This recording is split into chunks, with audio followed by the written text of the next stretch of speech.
Right. ముందు మనం మెదక్ వెళ్దాం. మెదక్ చూసుకుంటే మెదక్లో మా ప్రతినిధి సునీల్ మనకి అందుబాటులో ఉన్నారు. ఉమ్మడి మెదక్ జిల్లా అసమ్మతిని రాజేసినటువంటి టికెట్ల కేటాయింపు కేసీఆర్ ఏదైతే నిన్న ఒక్కసారిగా అంచనాలు తలకిందులు చేస్తూ ప్రకటించినటువంటి టికెట్ల కేటాయింపు సంబంధించినటువంటి అసమ్మతి రాగాలు వినిపిస్తున్నటువంటి పరిస్థితి కనిపిస్తుంది. సిట్టింగ్ ఎమ్మెల్యే పద్మదేవేంద్ర రెడ్డికి టికెట్ కేటాయించడంపై అసంతృప్తి వ్యక్తం చేసినటువంటి పరిస్థితి కనిపిస్తుంది. మెదక్ నుంచి టికెట్ ఆశించిన ఎమ్మెల్సీ షేరి సుభాష్ రెడ్డి వకీలు ఎవరైతే ఉన్నారో వారందరూ కూడా పద్మదేవేంద్ర రెడ్డికి టికెట్ ఇవ్వడానికి వ్యతిరేకిస్తున్నటువంటి పరిస్థితి కనిపిస్తుంది. ఈ నేపథ్యంలోనే మంత్రి హరీష్ రావుపై అసహనం వ్యక్తం చేసినటువంటి కార్యకర్తలు కూడా ఉన్నటువంటి పరిస్థితి కనిపిస్తుంది. మొత్తానికి రాజకీయంలో మారుతున్నటువంటి పార్టీలకు అనుగుణంగా లేకపోతే టికెట్లు కేటాయించిన తర్వాత వారితో కలిసి నడుస్తారా, వారికి వచ్చే ఎన్నికల్లో పోటీకి సంబంధించినటువంటి వారికి సపోర్ట్ తెలియజేస్తారా, లేదా వేరే పార్టీ నుంచి టికెట్ ఆశించే అవకాశం ఉంది? ఇవన్నీ కూడా పూర్తిగా తెలియజేసేందుకు మా ప్రతినిధి సునీల్ మనకి అందుబాటులో ఉన్నారు. సునీల్, చెప్పండి.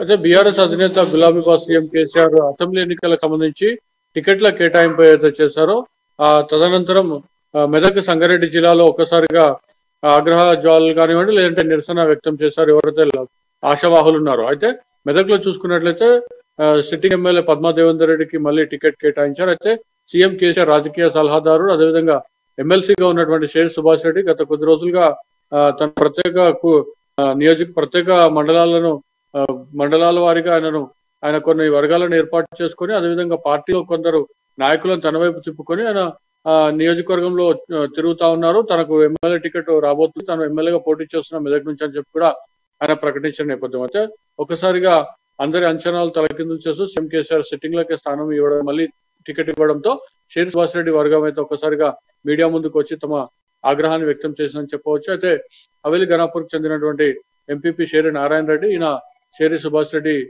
సోదరుడు అవుతారు. అయితే ఈయన ఆధ్వర్యంలో పలువురు ప్రజాప్రతినిధులు, మండలాలకు చెందినటువంటి ఎంపీపీలు కాని, సర్పంచ్లు, మండల అధ్యక్షులు కానివ్వండి, లేదంటే కొందరు ఎంపీలు, అదే వీళ్ళకు ఉన్నటువంటి వర్గానికి చెందినటువంటి నాయకులతో ఆయన ప్రెస్ మీట్ ఏర్పాటు చేసి సీఎం కేసీఆర్ మళ్ళీ పునరాలోచించాలి, టికెట్ మెదక్ పద్మదేవేందర్ రెడ్డి కాకుండా మెదక్ స్థానం ఇతరులకు ఎవరు కేటాయించినా కూడా, సామాన్య కార్యకర్తకి ఇచ్చినా కూడా తాము దగ్గరుండి గెలిపించుకుంటామని చెప్తా ఉన్నారు. మరోవైపు మెదక్ ఎమ్మెల్యే పద్మదేవేందర్ రెడ్డిపై, ఆమె భర్త దేవేందర్ రెడ్డిపై కూడా ఆయన అనేక ఆరోపణలు చేశారు.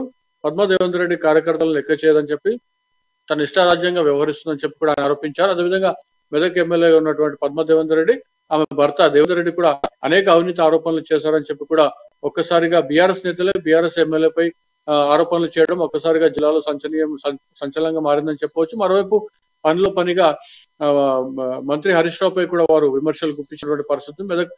మెదక్కు హరీష్ రావుకి ఏం సంబంధం చెప్పి కూడా వారు ప్రశ్నిస్తున్నటువంటి పరిస్థితి మనం నిన్న చూసాము.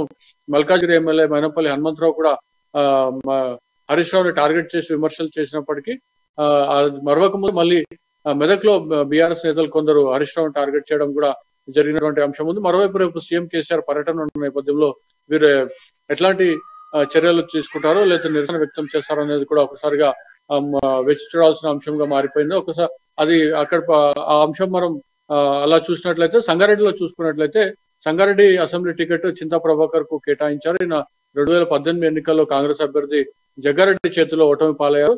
తిరిగి ఆయనకే చింతా ప్రభాకర్ కే కేసీఆర్ టికెట్ కేటాయించడంతో ఇప్పటి వరకు టికెట్ వస్తుందని ఆశించినటువంటి ముదిరాజ్ సంఘం జిల్లా అధ్యక్షుడిగా ఉన్నటువంటి పులిమామిడి రాజు ఒక్కసారిగా తన అసహనాన్ని వ్యక్తం చేయడం జరిగింది. మరోవైపు సీఎం కేసీఆర్ ప్రకటించినటువంటి 119 స్థానాలకు 7 స్థానాలను పక్కన పెట్టి మిగతా స్థానాలను అయితే అభ్యర్థులు ప్రకటించారు. ఆ అభ్యర్థులు ఎవరు కూడా ముదిరాజ్ సంఘానికి చెందినటువంటి, ముదిరాజ్ సామాజిక వర్గానికి చెందినటువంటి నాయకుడికి సీఎం కేసీఆర్ టికెట్ ఇవ్వలేదని చెప్పి కూడా సంగారెడ్డి జిల్లా ముదిరాజ్ సంఘం అధ్యక్షుడిగా ఉన్నారు, ఆయన ఆరోపించడం జరిగింది. అయితే ఒక తీర్మానం కూడా, ముఖ్యమైనటువంటి తీర్మానం కూడా వారు చేశారని చెప్పవచ్చు. అయితే సంగారెడ్డి జిల్లాలో ఉన్నటువంటి 5 నియోజకవర్గాలకు సంబంధించి బీఆర్ఎస్ పార్టీ అభ్యర్థులకు బీఆర్ఎస్ పార్టీకి ముదిరాజ్ సంఘం ఎట్టి పరిస్థితుల్లో ఈసారి మద్దతు ఇవ్వదని చెప్పి కూడా జిల్లా అధ్యక్షుడిగా ఉన్నటువంటి పులిమామిడి రాజు స్పష్టం చేసి తీర్మానం చేసినటువంటి పరిస్థితి.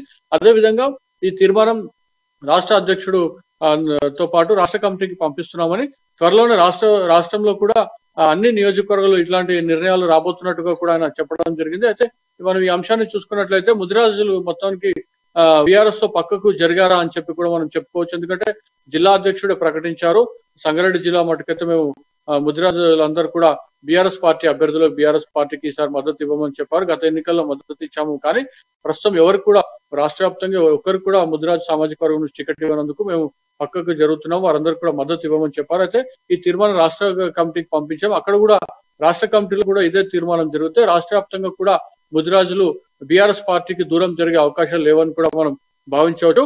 ఖచ్చితంగా ముదిరాజులు పక్కకు జరిగితే కనుక బీఆర్ఎస్ పార్టీకి పెద్ద ఎత్తున నష్టం వాటిల్లుతుందని చెప్పవచ్చు. తెలంగాణలో పెద్ద ఎత్తున ముదిరాజుల ఓట్లు ఉన్న అంశం కూడా అందరికి తెలిసిన అంశమే, కానీ ఒక్కసారిగా వారు పక్కకు జరిగితే మాత్రం ఇబ్బందికర పరిస్థితి. మనం చూసుకున్నట్లయితే సంగారెడ్డి జిల్లాలో కూడా, ముఖ్యంగా సంగారెడ్డి నియోజకవర్గంలో కూడా ముదిరాజులు కీలకంగా వ్యవహరిస్తా ఉన్న పరిస్థితి ఉంది. వారు పక్కకు జరగడంతో బీఆర్ఎస్ అభ్యర్థులకైతే ఒక ఇంత ఇబ్బందికర పరిస్థితి ఉందని చెప్పవచ్చు. రాజశేఖర్ రైట్. ఒకటి అంటే ప్రధానంగా చూసుకుంటే ఇప్పుడు షేర్ సుభాష్ రెడ్డి చేస్తున్నటువంటి వర్గీయులు చేస్తున్నటువంటి కామెంట్స్ కానీ, లేకపోతే వారు అవినీతి ఆరోపణలు ఏదైతే పద్మదేవేంద్ర రెడ్డి సంబంధించినటువంటి చేస్తున్న నేపథ్యంలో ఒకవేళ ఇప్పుడు ఖచ్చితంగా సీఎం కేసీఆర్ ప్రకటించిన తర్వాత ఖచ్చితంగా కలిసి నడవాల్సిన అవసరం వచ్చే ఎన్నికల్లో, కానీ ఇక్కడ కామెంట్ చేస్తే కనుక అలాగే పూర్తిగా విరుద్ధంగా కనిపిస్తుంది, వ్యతిరేకంగా పనిచేసే అవకాశం లేదు. ఒకవేళ పార్టీలు ఉంటే కనుక, ఒకవేళ పార్టీ నుంచి బయటకు వచ్చే అవకాశాలు ఉన్నాయా, ఆ ధోరణితోనే వారు ఈ కామెంట్స్ చేస్తున్నారు అనుకోవచ్చు మనం. బహిరంగంగానే మీడియా ముందు వచ్చి వారందరూ వ్యాఖ్యలు చేశారంటే ఖచ్చితంగా వారు ఏదైనా నిర్ణయం తీసుకోవడానికి వెనుకాడరని కూడా చెప్పవచ్చు. పార్టీని వీడే అవకాశాలు కూడా లేకపోలేవని చెప్పవచ్చు. కానీ సీఎం కేసీఆర్ కు మరికొద్ది రోజులు కూడా వారు గడువిచ్చినటువంటి పరిస్థితి. సీఎం కేసీఆర్ మళ్ళీ ఆలోచించుకోవాలి, ఇంకా సమయం ఉంది కాబట్టి అభ్యర్థిని మారుస్తాననే నమ్మకం మాకుంది.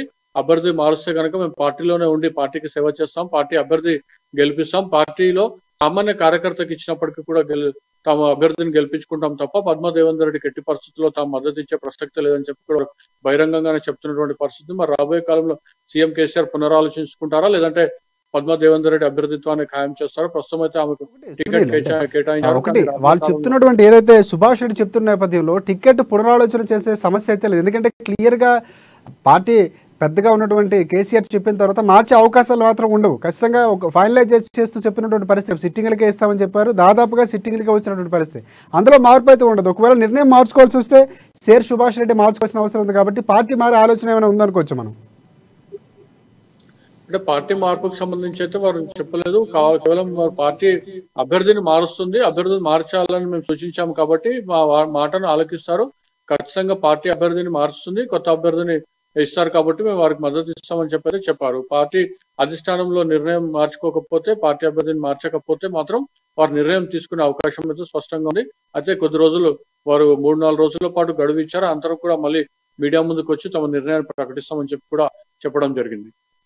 ఈలోపు అంటే రెండవ సంబంధించిన 4 ఎవరైతే పెండింగ్ ఉన్నారో ఆ అభ్యర్థులు వచ్చే లోపు కూడా మొత్తం మంతలా జరుగుతున్నటువంటి పరిస్థితి కనిపిస్తుంది. ఒకవేళ షేర్ సుభాష్ రెడ్డి కనుక ఏదైనా ఒక ఎమ్మెల్సీ పదవి కానీ రానున్నటువంటి నేపథ్యంలో చాలా పదవులు ఉన్నాయి, కేసీఆర్ కూడా చెప్పినటువంటి పరిస్థితి. అంటే ఎమ్మెల్యే టికెట్ మాత్రమే పదవి కాదు, పార్టీలో చాలా సుదీర్ఘమైనటువంటి చాలా ముఖ్యమైనటువంటి చాలా వరకు పోస్టులు ఉన్నాయి, వాటన్నిటి కూడా అర్హులు గుర్తిస్తాం, ఎవరు కూడా నిరాశ చెందవలసిన అవసరం లేదు. ఇంకోటి తెలివైనటువంటి నిర్ణయం తీసుకోవడానికి కూడా ఒక సూచన చేసినటువంటి పరిస్థితిని మనం చూస్తాం.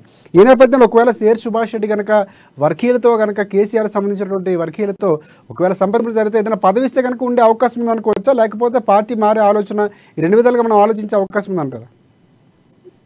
ప్రస్తుతం అయితే ఆయన ఎమ్మెల్సీగా కొనసాగుతున్నటువంటి పరిస్థితి ఉంది. అయితే పార్టీ మళ్ళీ ఏమైనా బుజ్జగిస్తున్నా, లేదంటే పార్టీ మరో పదవికి ఆయనకు పంపిస్తుందా అని మాత్రం వేచి చూడాల్సిన అంశం ఉంది. కానీ ఖచ్చితంగా ఎమ్మెల్సీగా ఉన్నారు. ఈసారి ప్రత్యక్ష రాజకీయాల్లో ఉండాలి, ప్రత్యక్ష రాజకీయాలు గెలుపొందాలని చెప్పి కూడా ఆయన చాలా రోజులుగా చూసినటువంటి పరిస్థితి ఉంది.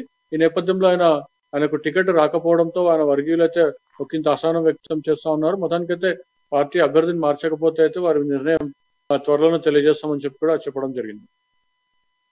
ఫైనల్గా మరికొంతమంది అభ్యర్థులు అంటే దాదాపుగా చూసుకుంటే మొత్తం చాలా మంది కూడా నిరాశ చెందుతున్నటువంటి పరిస్థితి కనిపిస్తుంది. అంటే ప్రభుత్వం నుంచి వ్యతిరేకత ఉన్నటువంటి నేపథ్యంలో కొంతమంది పథకాలపై కానీ లేకపోతే అవినీతిపై కానీ బాహాటంగానే బయటకు వచ్చి చెప్తున్నటువంటి పరిస్థితి కనిపిస్తుంది. ఈ నేపథ్యంలో కాంగ్రెస్ పార్టీ ఆశావాహుల వైపు ఎదురుగా చూస్తున్నటువంటి పరిస్థితి కనిపిస్తుంది. బీజేపీ కూడా అదే పరిస్థితిలో ఉన్నటువంటి పరిస్థితి. ఖచ్చితంగా ఇక టికెట్ రాని వాళ్ళు ఒకవేళ భంగపడితే కనుక ఖచ్చితంగా మిగతా పార్టీలకి చేరే అవకాశాలు మరి 2-3 రోజుల్లో మరిన్ని పార్టీ ఫిరాయింపులు ఉండే అవకాశం ఉంది అనుకోవచ్చు మనం. తప్పకుండా. అయితే ఎవరైతే ప్రత్యక్ష ఎన్నికల్లో ఈసారి పోటీ చేయాలని చెప్పి భావిస్తున్నటువంటి నాయకులకు, అందులో బీఆర్ఎస్ పార్టీ నుంచి భావిస్తున్నటువంటి నాయకుల సంఖ్య ఎక్కువ ఉందని చెప్పవచ్చు. వారందరికీ కూడా టికెట్ రాకపోవడం జరిగింది. ఈ నేపథ్యంలో వారు ఖచ్చితంగా బీజేపీలో అంటే కాంగ్రెస్ పార్టీ వైపు చూసే అవకాశాలు ఉంది. అయితే ఒక రకంగా చూసుకున్నట్లయితే తెలంగాణ రాష్ట్రంలో కాంగ్రెస్ వేవ్ పెద్ద ఎత్తున పెరిగిన నేపథ్యంలో కాంగ్రెస్ వైపు పెద్ద ఎత్తున నాయకులు చూసే అవకాశం ఉందని చెప్పవచ్చు. అయితే ఉమ్మడి మెదక్ జిల్లాలో చూసుకున్నట్టయితే ముఖ్యంగా 2-3 నాయకులు ఎవరైతే బీఆర్ఎస్ టికెట్ ఆశించి భంగపడ్డారో వారు పార్టీలో కాంగ్రెస్ పార్టీలో వచ్చే అవకాశం ఉందని చెప్పి కూడా స్పష్టంగా మనకు అర్థమవుతుంది.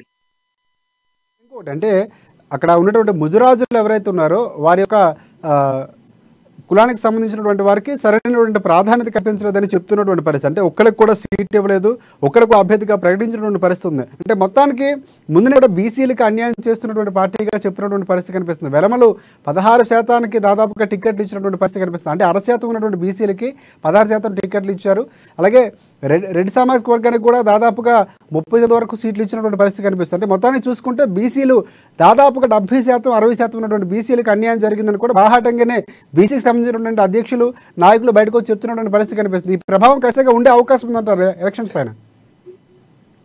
అయితే ఇది కీలకమైన అంశం. సంగారెడ్డిలో ఏదైతే ముదిరాజ్ సంఘం జిల్లా అధ్యక్షుడు పులిమామిడి రాజు ఏదైతే తీర్మానం చేశారో, జిల్లాలో ఉమ్మడి సంగారెడ్డి జిల్లాలో 5 నియోజకవర్గాల్లో బీఆర్ఎస్ పార్టీ అభ్యర్థులకు మద్దతు ఇవ్వమని చెప్పి కూడా వారు తీర్మానం చేసి తీర్మానం కాపీని కూడా రాష్ట్ర అధ్యక్షుడికి పంపించిన నేపథ్యంలో రాష్ట్ర స్థాయిలో కూడా ఎవరు కూడా మొత్తం ఉమ్మడి తెలంగాణ రాష్ట్రం మొత్తంలో కూడా ఎవరు కూడా ముదిరాజులకు టికెట్ కేటాయించకపోవడం అయితే చర్చనీయాంశంగా మారింది. ఖచ్చితంగా వారందరూ కూడా ఒక నిర్ణయానికి వచ్చే అవకాశం ఉంది. అయితే ఈ జిల్లాతోనే ఓన్లీ ముఖ్యంగా సంగారెడ్డి జిల్లాతోనే ఈ తీర్మానాలు ఆగే పరిస్థితి లేదు. అన్ని జిల్లాల్లో కూడా ఇలాంటి తీర్మానాలు జరిగే అవకాశం ఉందని చెప్పి కూడా రాజకీయ విశ్లేషకులు భావిస్తున్నారు.